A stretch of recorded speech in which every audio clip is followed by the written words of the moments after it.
Welcome to the Vincier Project, an H-hour production where we help people become more skilled, more competent, and more brave when they're facing the most difficult circumstances of their life. I hope you enjoy our podcast. Man, it's, the Vincier Project keeps going. It just keeps going and going and going. As long as Vince is around, it seems like it's going to happen. But I don't know. I think Aunt Jamie's kind of helping build some momentum. Man, all the ideas, all the stuff about to go into the fall.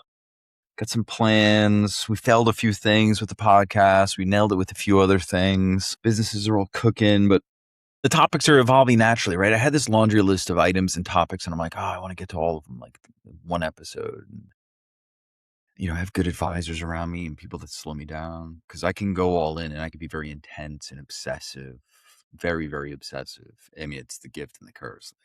Like don't go halfway with anything. War, addiction, sports, love, relationships, good things, bad things, over the top. And, I work through that to this day, right? At times it's favored me and been very helpful in terms of pursuing and challenging and making things more difficult than they need to be.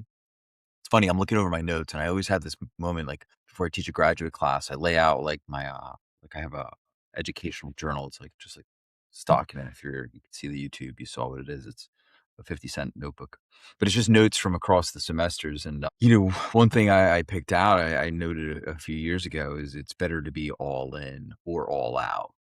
You don't want to get caught in between. And in that sense, it was applied to the idea of becoming a professional counselor and doing that kind of work. Because if we reverse back from an all-in commitment where it's a lifestyle and identity part of our obsession, we get really good at that particular thing, whether it's pro in favor of us, or is it maladaptive and can be negative and have consequences that are, impactful beyond what they need to be.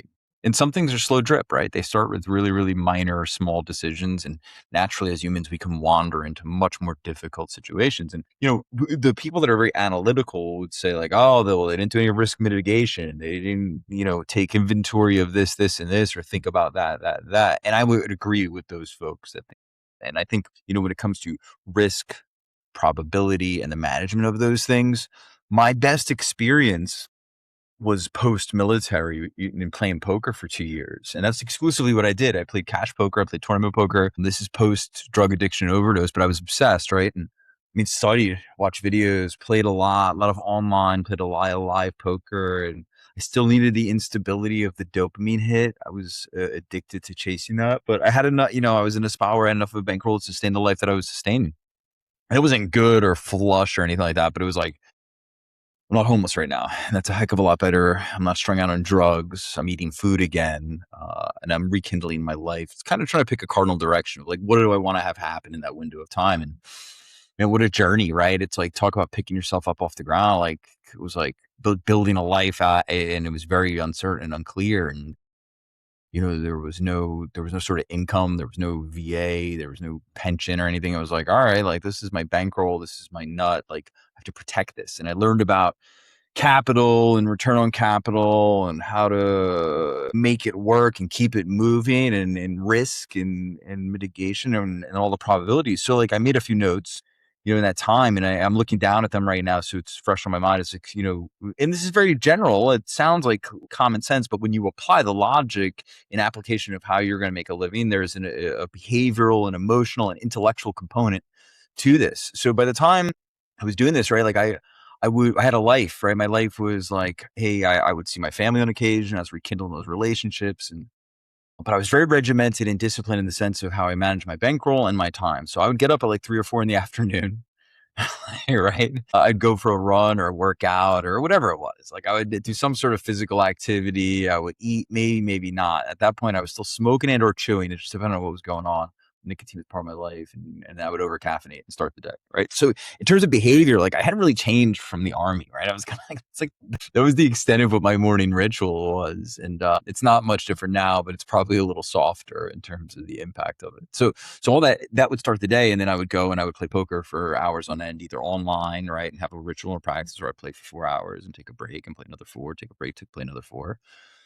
go to bed at 4 or 5 in the morning, 6 in the morning, 7, 8, 9, depending on what was going on at the tables. Or I'd go down to Atlantic City. I'd go up to Connecticut to Foxwoods or out to parks in Pennsylvania, Harrah's in Philly sometimes. And it was just my lifestyle. It was just roam around, and that was built into life. The commute, the expense of all of it, staying where you're going to stay, and rounding and working the tables and playing.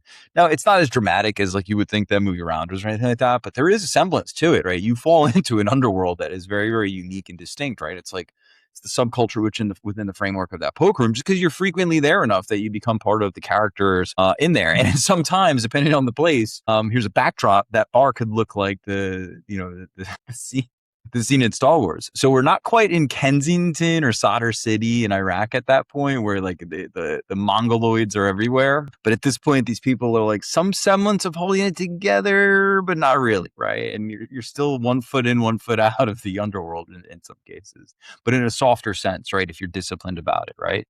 You're not exposed to illicit or illegal activity, at least not directly. So playing poker brings in all sorts of characters, right? And you can have at a table, it could be somebody that's a corporate executive. It could be a banker. It could be another rounder. It could be a soccer mom. It could be somebody doing a bachelor party.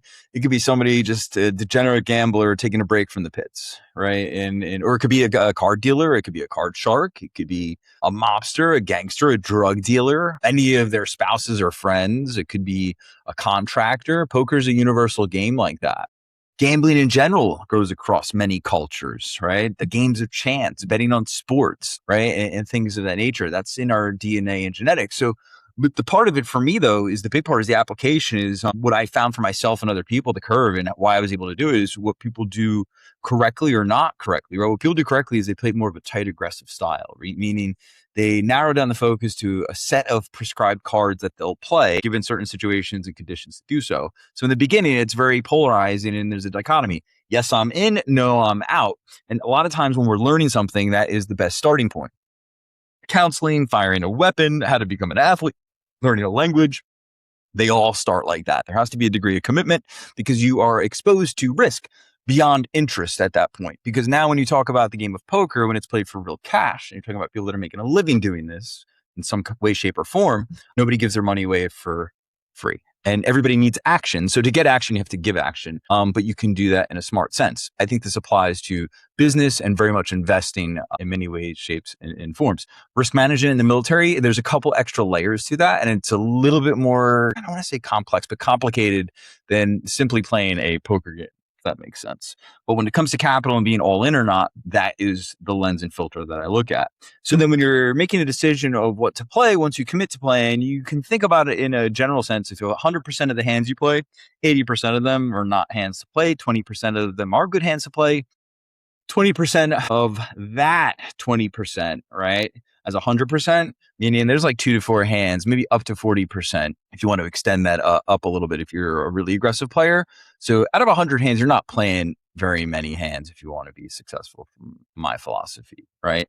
And then you flip it around. What happens is people take these marginal cards if they don't know what they're doing. And that is essentially what the professional's looking for, right? It doesn't mean that that person can't win because there's random chance involved until all the last cards are out, right? The flop, the turn, and the river, right? Because the statistical probability does not shift every step of the way. There's a lot of different things that can happen, right? So you want to give control to that on the front end is like, hey, I'm either in or I'm out, right? Much like investing or things we commit to beyond the scope of measuring risk and probability. The second part would be people ignore position and how the action is being driven. And in this part, we're talking about pot control, right? So the better my hand, the later I am going to choose to either bet, call, or fold. If I have aces, I want that hand to get ballooned up to the maximum amount possible. And then I may want to jam in on that before any money or any other action comes out because I have the highest statistical probability or favor.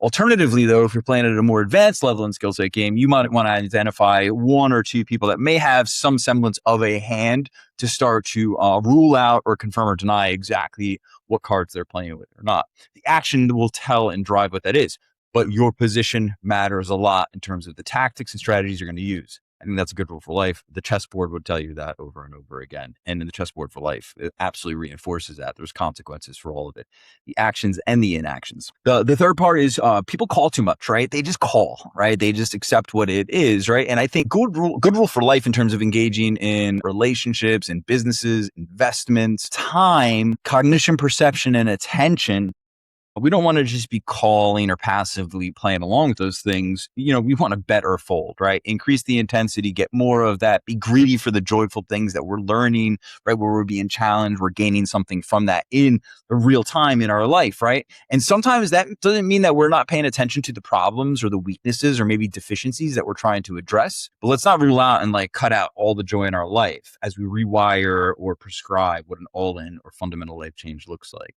I think that's really important. And in terms of poker, right, this is essentially, look, to call, right, is to put yourself into some really, really bad positions and to play passive. I think that you're ultimately not seizing control, of the moments and times when you have statistical probabilities in your favor to do so, right? Because they don't come often, right? And I think what happens is when you're presented those opportunities and you know that they're in front of you, you have to seize them and go all in until presented evidence that you're not all in. Because you could start with aces in the beginning, right? By the time the flop turned the river, there may be a whole nother story that's been told here. And those aces are no longer the best hand, right? Sometimes the courageous thing is to get bluffed off a hand or to fold or to walk away, right? Because we want to protect the capital to play another day. Oh man, so many decisions to make in that particular moment in time. So I think that's kind of part of it, where we can get caught in that, is specifically in day trading or in other cases where people swing trade. I think people can get addicted to that obsession. That drives much of the action. People start playing suited cards. They're slightly out of position. They're locking in on one particular player, trying to siege their capital, assets, or money, right? That's a more advanced skill set or tool or tactic as opposed to playing the whole board. But it's an aggressive way to play, and it does work. The more money that gets available on that table, right? You're talking about 2, 5, 5, 10, 10, 20 and above.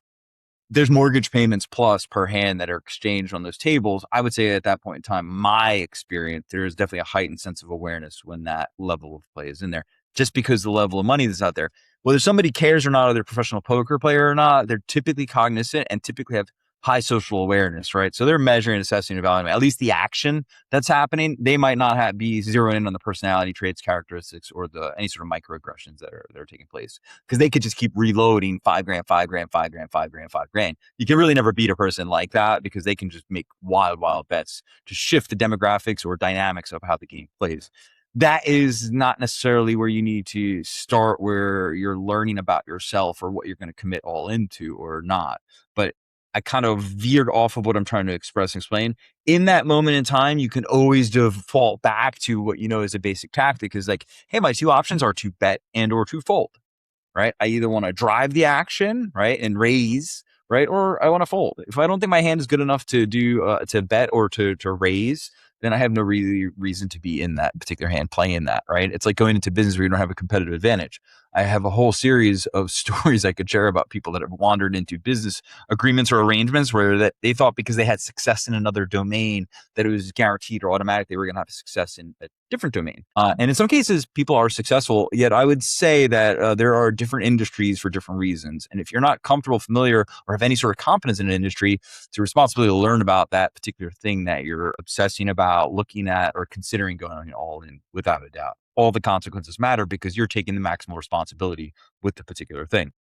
And then the last part, people overvalue their hands. It's like holding onto a bad stock and having bias, right? It's like, hey, I have this hand that was good and now it's bad, and I know I need to fold it, but I'm going to ride it in because my pride tells me I can't do that. And I think in poker, for me, in a beautiful kind of way, I really started to heal in that sense. I never really got too tied to my emotions, and once I got into a groove, and it was really, I was just winning a lot. And it was almost like a Zen-like thing where like some nights I would just be so patient and maybe the day would be a net loss, right? And just between fuel, the hotel, table action, tips, stuff like that. But then by doing that, you sometimes would fall into patterns where you'd go like 4 or 5 days where you just never get those hands that would be super flush and like the perfect opportunities. And then boom, you hit like another stretch where you just can't miss. My experience now investing in the stock market has been very much the same in this last decade. It's like, you know which hands are kind of going to be the slow drip hands that are going to keep you in the game. You know the ones that have the potential to balloon and be 10x, 20x. And in the stock market, you can go to 100x, right? So that's a beautiful part of the actual markets and the free market economy and how it helps people, right? But the part about it that's really important is the three things I think is the behavioral part and the emotional management part of it. right? And in that storyline, I think I apply that to counseling immediately with clients, and I think that's what folks enjoy working with Dr. Vince and his team, right? The handful of people that I work closely with on a regular basis would identify these things. But the three things that are going to hurt somebody in any case, right? Whatever they go on in, whether they're playing poker, business, life, marriage, parenting, travel, phase of life, career changes, promotions, demotions, civil litigation, criminal litigation, whatever it might be, is going on to some version of tilt where you're chasing something. That poor emotional management it can just destroy everything, right? Because you're not preserving anything at that point. It's idiotic, like somebody saying, burn the boats, that's what you need to do. That's idiotic, right? You might want to burn some of the boats so nobody else can use it, but those long timbers or any sort of metal or resources or ropes, you're keeping them, or fabric. You might destroy the structure of the thing, but you're going to keep the parts of the thing. So like, I think some people get over or carried away with that kind of stuff. I don't know. I'm just like, that's the sensitivity up to words, right? But that can create that emotional thing. Like, you got to burn the boats if you're going to go all in. Like, I don't know about that. I think you can do some risk mitigation and probabilities and overcome the uncertainty in your gut.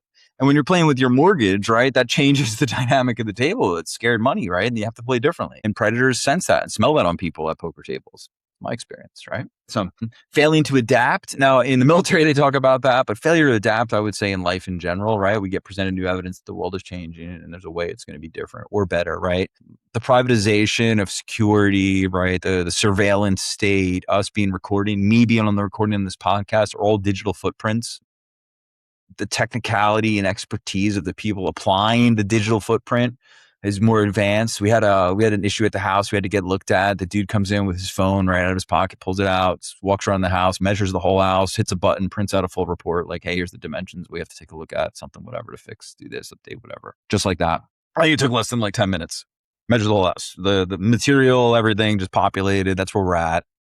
World looks very different, and I think like there's one more step he takes to price it out, to figure out that matrix, right? And they got that down to the penny. So yeah, the world's better than it's ever been if you want to be part of it. But I think failing to adapt is where people get stuck. And it's a generational thing at times. I think that's for me selfishly at this phase, as opposed to spending my time these days in a poker room where I easily could wander myself into. It's more of a once in a while thing these days.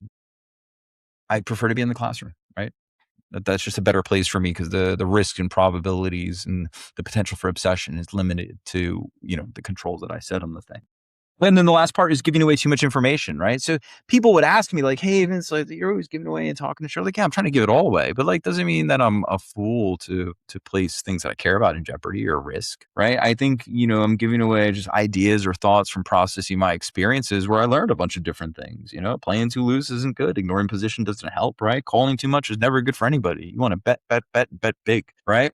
And that bet needs to be infrequent, but big and aggressive when you're all in, especially when you have a competitive advantage. You're a fool to not. You're 100% a fool. And you're only going to get a handful in your lifetime. Some people I do think get a little more lucky than others because they're on the hunt for them. But let's say in your lifespan, from the time you're 15 to 75, right? You may get 20 opportunities, right? To seize those moments where your gut's telling you to do something or do something different, increase the intensity or step away from something. And in those critical mass moments, it's an all-in endeavor, all in, all out, right? And it's much like poker in my experience. But giving away too much information, yeah, all of it, because I could go on and do a 3-hour class on doing the odds of particular situations and circumstances and how to play certain cards and the numbers of cards in certain situations. Point wasn't a poker reflection. It was more just about life and some of the action logics that I apply to whether I do things or I don't do things, right? Some hands you go long on, but then, they were aces and then the statistical probability odds dip the other way. And you fold and move on. There'll be another hand that comes through that'll be aces. If you're patient enough, you just wait. Statistical probabilities favor all of us. It's up to us to be able to read our genetic code to know where we need to be all in or not. Cool. Man, 4.5 minutes longer than I wanted to be. We're going to keep going. It's all good. Summer's over. This is it. Back in the fall. Enjoy.